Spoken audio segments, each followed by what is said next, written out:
is what just happened. It has been so far a very strange election year for America with having Trump around. There is a sense of unbelief that Trump has managed to come this far. So with all that in the background, I think there is a great deal of anticipation going into the last month of the election. Let's imagine that scenario took place and Donald Trump was elected the next president of the United States. Given the statements that he's made about his views about the various conflicts in the region and about his views about Muslims in the U.S. and migration, what do you think the reaction would be of the Gulf states, in particular to a President Trump entering the White House?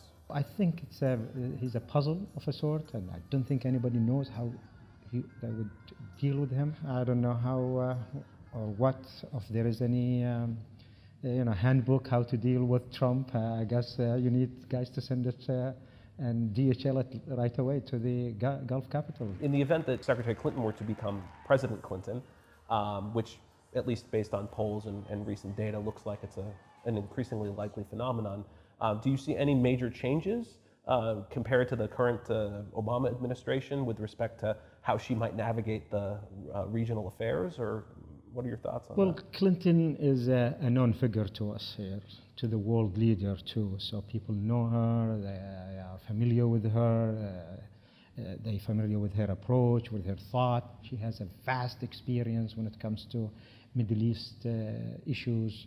So I think it will be a continuity rather than a sudden change.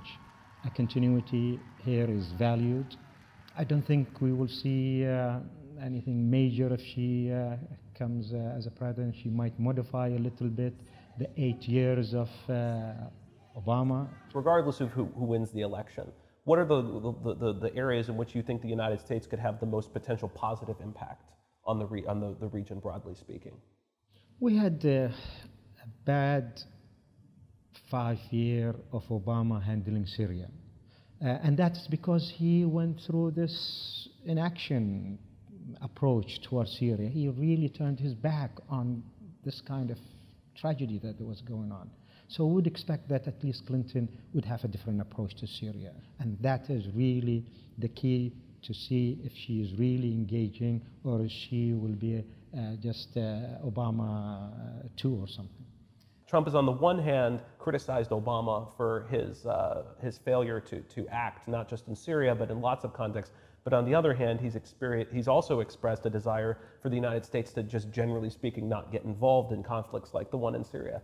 And so if President Trump were to take the office, we might imagine that the U.S. would be even less engaged in the process. Do you think that that would have a negative effect on the United States' relationship with the Gulf countries? Inaction definitely have proven to be disastrous for Obama, for the United States, and for the region, and for Europe too. Look at the refugee crisis. So if Trump would be a president, we don't know. He's the most unpredictable president ever, okay? That's one thing written large when it comes to Trump. We don't know what he would do.